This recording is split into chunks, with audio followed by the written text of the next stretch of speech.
It's the Hot Rod Podcast with Ron Foreman and Brady Wright. We literally live, eat, and breathe cars.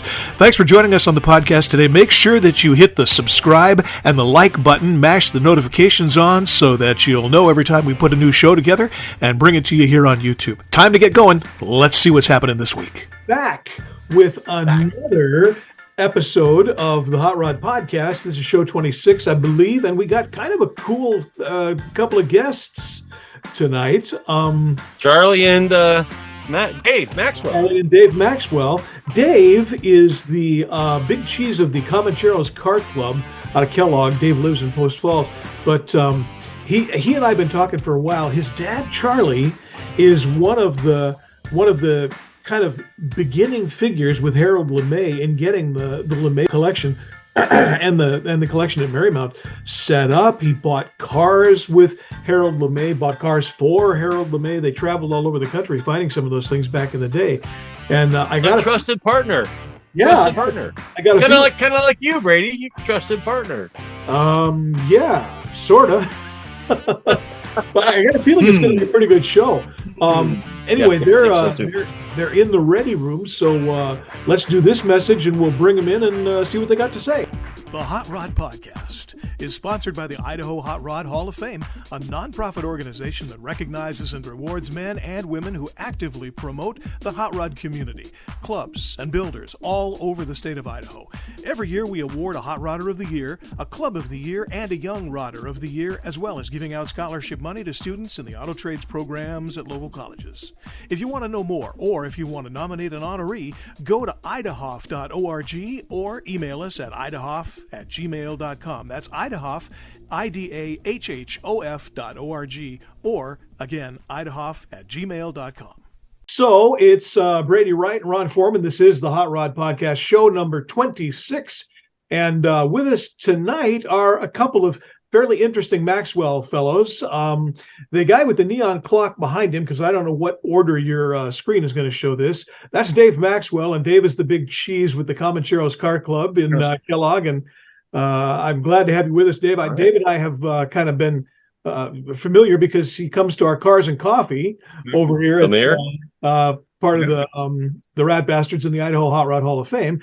And the other distinguished gentleman there is his dad, Charlie. Charlie Maxwell is, a car guy from way back. And as I understand it, now correct me if I'm wrong, but as I understand it, you had some contact with Harold LeMay back in the day, getting the LeMay Collection started and off and running. And I think if nothing else, I certainly want to hear about that. But very cool. Yeah, both Ron and I have been to that collection several times. I've been to Marymount, and it's you can't possibly see it all in one day. In fact, I think before we do this, I think you guys are going to talk with Randy Mann from Howdy a Hot Rod and Buick Man Photography on Thursday, are you not? That is the plan. Now he knows. Now I know. Did I reveal something out of the bag? Well, that's okay. That's okay. Randy's a good friend, and I know he just came back from spending some time at LeMay, so I'm sure he'll have some things he wants to talk to you about. But yeah, Randy has been to my home, and most of my stuff is still here after that. You let him in your home. I did, yeah. Well, we frisked him first, but yeah, he's a great guy, so I'm sure you'll enjoy talking with him. But yeah, let's talk about LeMay for a bit. I mean, you go back a ways there, so how did all of that get started? Well, the way it got started is I joined the early Ford V8 club, of which Harold was a member, and he and I hit it off right away. And our club, the Cascade Regional Group, Early Ford V8 Club, hosted a garage tour. Wasn't very big, maybe 50, 60 people. And from there, it evolved into the shows that at one point in time got as much as 10,000 people in one day. Wow. And I've been instrumental in that since 1978. And I had the good fortune of not only being a friend of Harold LeMay, but I also went to work for him. He hired me away from a career that I'd been at for 34 years. And so I was able to not only work for the man, and get to know him intimately, but also to be a part of help building his collection. And that meant traveling all across the United States and parts of Canada, buying cars for the collection. What a fun job. Oh No man, kidding. I loved it. In fact, I even wrote a story, and it's published in the Old Car Nuts book. Right And on. it's about road trips, and it's Yeah. put out by David Dickinson. Yeah, we know Dave. And it's the last road trip that Harold and I made, Oh, and before he passed away. And we drove a semi, a Kenworth semi, from his yard there in Spanaway, Parkland area, and we drove it bobtail to Hershey, Pennsylvania, where we had purchased in advance a 53-foot big orange Schneider trailer, and we filled it with 3 antique cars. And all the parts, it took us, between the trips, took us 3 weeks to get it all wrapped and packed and get it home. And that story is published in the Old Car Nuts book. Well, we know Dave. Dave inducted me into the Hot Rod Hall of Fame. I spoke with Mr. him Dickinson. today. Yeah. All right. In fact, I I got to buy a few more of these books for my friends. I'm There going to you bring this whole thing full circle. Dave was the one. Ron and I did a show before called Horsepower, Chrome, and Rust. David was one of our first guests on there. In fact, Dave and Lance Lambert are the ones who are responsible for me being a member of the Steeds Car Club. And David was kind enough to let us read excerpts from those 3 books on our show every week for about 4 years. And I have read, not only have I read that particular story about your road trip, but we read it on the air Oh, nice. at least once and maybe more. And our single most heavily viewed show was what we usually do is our Christmas show, and it's David reading the story of the Hot Rod Lincoln, which is in book 2. Yeah. And you Yes. know, and we know. So yeah, this is interesting. It's almost old home week. We go back with those guys a long ways. Yep. Not as long as you, I understand. Yep. But so I have to ask, what 3 cars did you get on that road trip? Well, we actually, Harold had purchased 3 cars from an estate back in Pennsylvania, and they were 3 antique trucks, all of them Antique Auto Club of America award winners. They were senior award winners, cool. and the fellow that built the cars had passed away, and his family wanted to show them one last time there at the Hershey show, the Eastern Region show in Hershey, and then after that we loaded them up in that semi. And then we put stuff in them, around them, under them, in front of them, and back of them. And we drove 3,000 miles home. Wow. What a trip that is. And like you say, that's in that. Is that in book 3? That's in book 3, Book On the 3, Road yeah. with Harold LeMay. That was Right my on. last trip. Yeah, But there was a lot of other trips too, I got to tell you. I'm sure. 44 years. There's lots of trips. Yeah, that's no right. kidding. Yeah. So my all-time, I've been to the collection, and you know, you can't just go once, but my all-time favorite car, and everybody knows this about me, in that whole collection is that Tucker. And yeah. do you have anything to do with obtaining that little gem? Well, here's what I know about the Tucker. Harold always wanted a Tucker. Sure. And in Auburn, Washington, believe it or not, in an old ramshackle garage was a Tucker. And Wow. one Saturday morning, he called me up and he said, Charlie, he says, come on out. He says, I'm going to go look at a Tucker. And we went there, and the car was a mess. It was rusted. It was damaged. And I talked him out of it. Believe it or not, I talked him out of that car. And late, because it would cost so much to restore it. Sure. Later, after he passed away, Mrs. LeMay and her son Doug, who is the anchor of that family collection, Right. Doug is what's keeping it going, Doug LeMay. And after that, he had passed away, they went to the Peterson Museum in California, where they had 2 Tuckers, and they were going to surplus one out. And Nancy was determined to get Harold's Tucker. Nice. Well, that was great, except after they bought that Tucker, and I had talked him out of buying the one in Auburn, that same Tucker went up for sale in worse condition, and it sold for over $900,000. And I said to my friends, I know Harold's going to be waiting for me at the pearly gate someday. They got push and pounded. We should have bought that Tucker. You know? Man. Well, I But mean, anyway. Tuckers, everybody knows. I mean, Tuckers are practically unobtainium. I mean, there's Oh, a yeah. run, Yeah. and there's not very many left, and all of Only those- 49 of them, 48 of them ever Yeah. made. Yeah, and just incredible. I have to tell you, back in the day when Bill Harrah had his collection in Reno, Yes. my folks and I took a road trip across the country to visit some of his old Coast Guard buddies and stuff. This was in about 1965, and 4 people in a 63 Chevy Impala, with bucket seats. But we stopped in Reno, and we went through that, that museum and all. I mean, he had 28,000 buildings over there. It's just an incredible. You've seen it, I'm sure. Sure. And there was a Tucker there. Yes. Now, I saw that car when I was 14 and a half, not quite 15, and never left me. I'll never in the world have enough money to buy one, but I'd sure like to touch one just once. I have a copy of the movie. I mean, I'm a Tucker sucker, if you will. But there were so many other great cars in Bill's collection. And what I'm kind of wondering, did Harold get any of the cars from Bill Harrah's collection after that broke up? Lots of cars eventually found their way into the LeMay collection. One in particular is an air-cooled Franklin, and it's on display upstairs in what we call the brass room. Yeah. And believe it or not, when they had the big sale at Harrah's, and they were selling the Bugatti Royale Berlin de Voyager, Right. and it sold for several $1 million. Harold's bid number, I think it was bid number 21. And you had to be able to bid $1 million or more to even get a bid number, to be able to be in the ring. Harold was there, and he did buy. He didn't get that Bugatti, and it actually originally sold to a fellow in Louisiana that owned a lot of shopping centers. But the second highest bidder was the guy that was basically an orphan, raised in a Catholic orphanage. Went on to become very successful in life, and at one point owned a big pizza company and also owned the Detroit Tigers. And he paid I think 1.5 or 2.5 million more to get that Tucker because he wanted that car.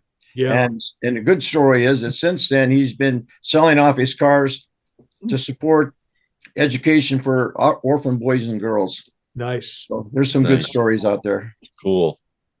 You should write a book. Yeah, people tell me that. I mean, I've got a lot of notes. Sure. Yeah, Sure. Yeah, we got to teach him to write. Well, they have what they call the dragon. You can get the dragon program, and you speak and talk and do the punctuation, everything. Well, the nice thing is that when you're the thing about the car hobby, it's a common denominator. I've got friends that are multimillionaires, billionaires, and then they're just paupers like me. And we're all on that same level, and we can talk cars and enjoy the hobby. And that's the way it was with Harold LeMay. He was the most humble man that I had ever met in my life. And yet here he was worth millions. And if you saw him, he'd have these old beat up coveralls on and old beat up tennis shoes, and we'd be going down the road, going to chase another car, Well, he had, cool. didn't he have his original business was a garbage contractor, wasn't he? Yes, he grew from nothing to the 10th largest family-owned garbage company in America. Yeah, imagine that. And he was an amazing guy, and he was an amazing individual to work for. And if there was anything that ever made me successful, was the support I received from him. That I put on car shows to raise money for communities, whether it was the Rotary, the Boys and Girls Club, the Chamber of Commerce, to build a park. Harold LeMay was there to support me because he believed in one thing: you've got to give back to the community that supports you. Yep. And he was a very successful garbage man, highly respected, and he was a great mentor. Awesome. That's super. Ron and I actually have that in common. Ron does it in Washington. He's been doing it for 15 years, car shows for charity. When I got over here from Washington, I was going to get involved in the Idaho Hot Rod Hall of Fame, and there wasn't one. So I founded one. It's a nonprofit, and we're trying to do the same thing over here. We're just getting off the ground, but we're going to be okay. We're going to generate some money for the auto trades programs, and we'll do some shows and things too. So I feel like I'm following very small footsteps of mine in literally the footsteps of giants. Here's a funny aside: my uncle Wayne grew up lived in Post Falls, where I live now, and he started out as a garbage contractor too. Wow. I wish that he was a millionaire and he had left me some cool cars, but he left his hairline. Yeah. I got that anyway. Yeah. Yeah. Well, one thing about garbage is we talk trash. That's right. So, of all the cars that you guys got together, I mean, I know I asked about the Tucker, but were there some that you really, really like, always wanted to get and had a lot of trouble getting? I mean, what's the the one that got away, or the great find? Well, Harold, if he was here today, he would tell you that at the time that he would make the statement, he said, "I've got 16 grandchildren," and he says, "I love them all." But he didn't go after any particular car. However, I can say this with pretty good qualification that when he passed away, he had a slew of 41 Chevys, several of them convertibles. And I think it was around 60, 41 wow. Chevys. He loved those cars. But he wasn't always looking for a particular car, but they came to him. There was hardly a day went by that when somebody would call him, stop by the office, or even drive it up with something, that he didn't buy a car. I mean, it was amazing. And I had the good fortune of traveling with him. And I remember one time we went over to Eastern Washington to a farm sale, and there was a particular truck that we were after. And he didn't get the one that we wanted, but there was another nice one coming up. Well, he owned some property down in Tri-Cities, and he handed me a roll of money. And he said, "Charlie, I'm going to go down and check on that property. You stay here and see what you can buy." So I wound up buying another truck, which in my opinion was a better truck. It just didn't have the provenance of being from a hardware store that's a Southern, but it was a better Model A or double A Model A truck, and it was a better truck. But anyway, here's a man that just hands you a wad of money and says, "See what you can do with it." He trusted you. That's great awesome. Deal. That's a great deal. Great story. I know one of the things that I enjoy when I go over to the collection, all the different levels and everything, and cars up and down, the ramps and everything like that. There's that old electric car down in the lower level. I can't remember the name of it now, but that technology's been around. It wasn't quite what it is now, but the idea is not a new one. And there's steam-powered vehicles over there, vehicles that run on all kinds of fuels. It fascinates me that there was a time before the big three sort of grabbed everything, where ingenuity really drove the business. You could come up with something unusual and people would gravitate, towards it just because of that. Duesenberg is a story. Auburn is a story. Cord was a story. Lots of interesting engineering stuff. And you had your Edsels and your Henry J's that may or may not have worked, but they found a niche as well. And that, I think that's my favorite part of that collection, is that you see stuff that you just don't see. I mean, you never thought of it yourself. I was at a car show. I was at a car show in Tacoma, and they brought out that jet-powered 32 Model A, the tan one. Yeah. They actually started that thing up. Man, that was amazing. I'll never forget car. It. That was actually a 32 Ford Roadster. Right. And that was my dear friend. Name slips me right now. Let's go. Well, anyway. But anyway, 32 with a Boeing jet engine in it. That's so cool. My friend chased that engine clear across. It was a test engine. They used it in multiple aircraft for high altitude testing. Right. And he wound up going back to New York to track it down and buy it and bring it back. And he actually towed that body. That body actually came from the family of here I'm slipping again, but it came from the family that built the Tucker. Okay. Yeah, and he bought it from the mother. It was parked on her lawn, and he towed that with like a 40 or 41 Chevy all the way to Seattle. And that's awesome. Yeah. So, but yeah. Well, is there one particular or a couple of particular cars that you never thought you'd get that literally fell into your lap? Well, sometimes they did, but I think that basically Harold was just always on the run. It's kind of like a chase, And then as soon as you get that car, then you go for the next one, Yeah. and that's what he enjoyed doing. He owned a lot of cars, and he bought a car that a fellow and his buddies had spent a lot of years restoring this car. And then on the day they took it out to test it, somebody T-boned them and totaled the car. And Harold bought the car, reframed it, put it back together. And then later, the family came back and said, that was Uncle so-and-so's car. We would like to get it back in the family. And Harold actually sold it back to him. Nice. Another time, he bought a car, and this woman came to the show, and she just drove him nuts. I think it was like a 31 Nash, something like that, about buying that car. She bought the car. The following year, she comes back to the show with it, and she says, I'm going to sell the car. I'm going to give you first chance. So Harold wound up buying the car back. But the problem was he paid more to get it back than he sold it for. And he came to a conclusion. He said, Charlie, he says, I'm a good buyer, but I'm a lousy seller. I'm never selling anything again. I think you just named your book, The Chase. Maybe. The title for your book should be The Chase. Mm-hmm. That's grand. So, I mean, we could talk about, the LeMay Collection all night. What's going on with you? What do you got coming up that you're working on? Anything special? Well, no special cars, but as you know, maybe Davis told you, I'm a Mercury guy.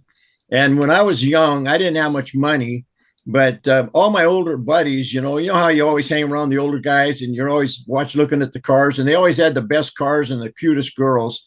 And my buddies all had Mercuries. And my first car was actually a 48 Chevy 2-door sedan. I paid $25 for it, and I made payments on it. My next car was a 47 Chevy that I traded my shotgun to double-barrel Smith and Wesson. No, it was a LC Smith double-barrel shotgun, and I traded that shotgun for it. And boy, I miss that shotgun. I'll bet. but after that, I bought my first 47 Mercury, and I always loved Mercuries. And I knew nothing about astrology. One day I picked up a scrap of paper, and on it said, Geminis, you're overseen or dominated by the Greek god Mercury. And here I am, a Gemini, and I had a whole bunch of Mercury cars. Perfect. And so I've had a lot of Mercury cars from 39, 40, 46, 78, 50, 51, 63, 66. It's like a Johnny Cash song. Yes, it is. Anyway, I've got a beautiful 1951 Mercury that's all restored. It's a street rod. It's got a 350 Chevy with a 704 R4 tranny. It's got air ride suspension, but it's all of the trim is on the car except the hood ornament. And all of the fabric in the interior is the correct patterns, and it's a beautiful car. It's won a lot of awards, and in fact, Dave, I could even send you a picture. But it's a pretty cool car. That's pretty cool. Other than that, I've got a '67 Ford Fairlane 500 GTA that been sitting in storage for several years. I bought it at the auction in Arizona, was driving it home, and the muffler came apart on it, and I had to have it towed into a muffler shop, and the guy that put it on the truck didn't do it right, and I told him so. And he damaged, when he stopped, my car hit the headache bar and did $1,000 worth of damage to that. Oh no. And it's a beautiful car, but I've got to get back on it and put it back together. I got a Mercury, kind of an anecdote. 1963, my dad bought himself a brand new car. He wanted a 63 Chevy Impala. We were amazed that he did it. He bought bucket seats. We were a family, and he decided he was going to pimp out, And 2 doors down from us in the neighborhood was a guy who was a real estate guy, and he was, the big cheese in the neighborhood. So just to beat my dad, he went out and bought a 63 Mercury. I think it was a Monterey. It was the one that had the back window that was cantilevered back. Yeah, and rolled airway window. Yeah. Airway window. God, and it was, boy, that was pretty snazzy stuff back in the day. Yeah. He was lording it around because he had the trick rear window. They had that in 63 and 64 with the 390. Yeah. And that was the best, in my opinion. The 390 is one of the best engines that Ford Mercury built. Sure, it was. I had a 63 S55 convertible, and it was a nice car. And in fact, I recently reconnected with the guy that currently owns it, and I hadn't seen him or talked to him in years, But cool. I often wonder what happened to that car, because this is one of those guys that kept the car 2 years and then bought another one, So he was always driving a new car. But, I never did know whatever happened. I always thought that was and it was that pale blue with the blue Naugahyde interior, whatever it was, that they did back then. Oh, blue on blue, it was pretty slick. Yeah. Mine was red with black interior, bucket seats, floor shift, 390. It was a big old cruiser. Yeah. They were heavy cars back in the day too. I love that people say, "Oh, they were all steel, and boy, you couldn't get hurt." They didn't have crumple zones. You could die in those cars. They were heavy, but not as well made, I think. But fun to drive, man. Fun to drive. A lot of chrome to polish. Oh yeah.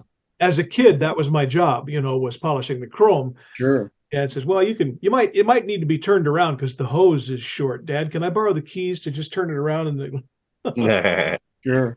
Well, you asked me what I've got coming up. The LeMay annual car show is coming up on the 26th of August, which is the last Saturday. Right. And this year it's going to be special because we want to make it free to the public at the Marymount facility. The show this year at Marymount with the Lucky Auction is going to be free to the public. And if you want to take a special tour, what we call the garage tours at the home, we will charge for that, and we'll have buses to transport people, but there is a charge for that. But the show this year, just as a thank you, and people coming off the COVID and pandemic and all of that, LeMay show open house is free to the public. That is super. So is that at the Abbey in Spanaway? It's at Marymount. Yep. Got it. That's the Hot Rod Hall of Fame was the last time I was at that one, and it was I was there. Really cool. Yeah. Well, Mr. Inslee showed up. You remember that? Well, yes, I do remember that. Yeah. And I was there. I was fortunate to be inducted into the Washington State Hall of Fame in 2011 with Harold LeMay at the same time. Nice. Oh, right on. Very cool. Yeah. So that was kind of special, No doubt. That's cool. Well, so other than was it at that one? Pardon? Was it at that Hot Rod Hall of Fame? No, it wasn't there. It was when they were doing them up in the north end of north of Seattle, up toward Everett. Okay. At the Linwood Convention Center. Exactly. Yeah. That's a nice facility. Real nice facility. It is. So, I gotta say, Dave and I have talked, a few times, and he's been real, generous to come to the Cars and Coffee things. And we went over to Kellogg last weekend and went to the show over there, and we talked for about 30 seconds. It was quick. There was a lot of people there. A lot of people. Yeah, nice. Great show. Yeah, but, nice show. Yeah, I'm. When he called and said, "Hey, my dad's got a few minutes. Do you think you could, manage to put up with him for that long?" I said, absolutely. So I really appreciate. Him very cool. Do this. Thank you. That's cool. I think that I'm Ron. I'm sure would agree. We could probably sit and talk with you for at least another hour or so. Are you interested at least in maybe doing a part 2 of this show? Absolutely. Awesome. I have got so many stories to tell because I've spoke at the awards banquet for the Early Ford V8 Club of America. Yep. I've done lots of presentations, and what I like to do is share the stories about the life and times of Harold LeMay. He was an absolutely amazing man. Sure. And whatever I tell, sometimes I'm accused of embellishing something, but the reality is that I lived these experiences. Sure. I slept in the sleeper of a semi truck with his feet in my face and my feet in his face on the way to California to buy a whole bunch of trucks out of the Hayes Truck Museum, stuff like that. I mean, sure. And so I got a lot of stories to share. What do you think about next week? Have you got time on Tuesday night? I'm going to be not too well. I could do it remotely like this. I'm going to be in Post Falls until I'm leaving tomorrow morning from here, Federal Way, and you'll see him here through Monday. Till Monday. All right. Well, that's great. I mean, I'm in Post Falls, so maybe we get together and you can go up there. Nothing else. Do a live one. But obviously we can do a live one, but we can also do a call. You know, the nice thing about these, calls is we can do them from anywhere. So you tell me, we can talk about this once we're done. Sure. I think there's two amazing people, your dad and Mr. LeMay. Well, absolutely. Yes, absolutely. I would to agree with that. And like Dad said, he was an amazing man, but he also had a right-hand man. He did. That's right. Well, there was a lot of right-hand men. Harold, we have hundreds, and I mean literally 400 or 500 volunteers. Back only one of them got inducted the same time he did in the Hot Rod Hall of Fame. No, that's right. Yeah. But the reality is that, and I'll be the first to tell you, and so would he, is that you can't do it by yourself. We have so many volunteers, and to this day we do that. We got guys that are retired. We got gals that are retired. They're out at Marymount every day, and Mrs. LeMay will tell you, never in a million years could you keep that going and do what they're doing there without volunteers. That's right. Absolutely. Well, listen. That's right. We're getting down to the end of this, and Charlie, I just want to thank you for talking. I mean, it's great to meet you. It's great to hear some of the stories. Absolutely. We'll definitely do a part 2. And Dave, if you can join us in part 2, that would be great. Next time, try not to talk so much. You're realizing. This wasn't about me or anything else. I really enjoyed this, and it's special to me too to have the opportunity for him to tell those stories. And we got more to do. Those stories. On Thursday. Absolutely. Yeah, we got a good session with Buick Man, and we'll keep it going. Yeah, awesome. Say hi to Randy. He's a wonderful human being, and you guys are going to have fun with him too, no doubt. And some of those things I forgot, like the builder and owner of that jet car was my friend Lynn Williams, and he was an amazing guy himself. A lot of neat stories about him. In fact, I'm looking over in the corner there, and I've got pictures of that car, and then another picture up there with that engine in an airplane at 41,000 feet. Wow. And awesome. Save those stories for the next time, because we're definitely going to do a part 2. Charlie and Dave, I appreciate it very much. Thanks for coming on the show tonight, and we'll do another one of these. Absolutely. Pleasure to meet you guys. Nice meeting y'all.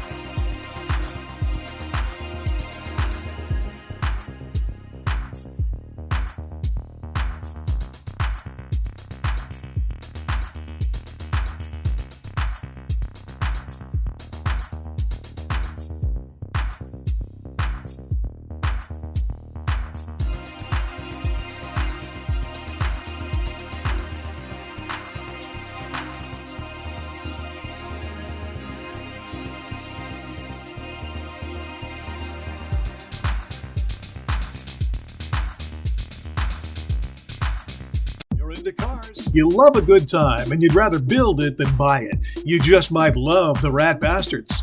We're a family-oriented nonprofit organization. We welcome all 1969 and older. In the rough is enough, real steel and iron. We're about old-school traditional hot rods and rat rods. We get together, have fun, help each other build, and cruise like crazy, because that's the way car clubs are supposed to be. The Rat Bastards are a new class of old school, and our signature event is the Infestation Show every July. Check our Facebook page for location, time, and dates. We're charter sponsors of the Idaho Hot Rod Hall of Fame and the Hot Rod Podcast. Join us at cruise-ins all over Washington and Idaho. Joining the club is easy. By the way, contact us through the club page for Washington or Idaho. Check us out on the Rat Bastards Car Club pages on Facebook. We'll see you on the road.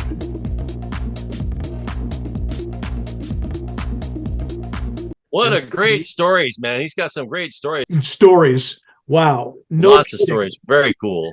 I think, doing a part 2 and maybe a part 3 or 4 might just be a requirement here. He's got a lot of things to say and a lot of I think you should hook up with Dave Dickinson and see if they can't get a book going, because he's got some stories, man. Yeah, he sure does. Well, and Dave, David, I was kind of fascinated that all of those people that we know, we ended up having such connection with that kind of stuff. Sure. I got to call David. I haven't talked to him for a little while, but Me either. I got to give him a call. He back in the day, a couple of years ago, he was telling me that he didn't know if he had another book left in him, And I said, Dave, I'll help you. I'll ghostwrite the thing. You tell me what you want. I'll put it together for you. Cool. He wasn't quite there on that one, but I never can tell. It might, maybe you can do that with Charlie. Well, maybe. I mean, I don't. Maybe help him out. That'd be awesome. Charlie probably doesn't need me, but it would be a fun project for sure. It would. But yeah, we're definitely going to do a part 2 with Charlie and Dave, and maybe a part 3. Who knows? He's got ties with you there in Post Falls, right? His son lives there. So I mean, Dave and I have the ability to see each other a lot more than we do. But I mean, we all see him at the Cars and Coffee, so that's a good deal. Sure. And he's a great guy on top of that. So plus we have the same hairline, So I didn't notice. Of course not. If I lean down, you can get a reflection on the thing, and it's. Oh, stop it! Stop it! I know. Turn down that forehead. Turn down that forehead, son. Well, hey, as always, man, it's a pleasure to see you. It's good to do these things. You too, sir. We're going to come back and do another one of those folks, and another show down the line. All right. Let's see you cruising. You got it. Have a good one. That's it for this episode of the Hot Rod Podcast. Be sure to like and subscribe to our show, and we appreciate it if you smash those notification buttons too, so you'll know when a new one drops. For Ron Foreman, I'm Brady Wright. This has been the Hot Rod Podcast. We'll see you on the next one.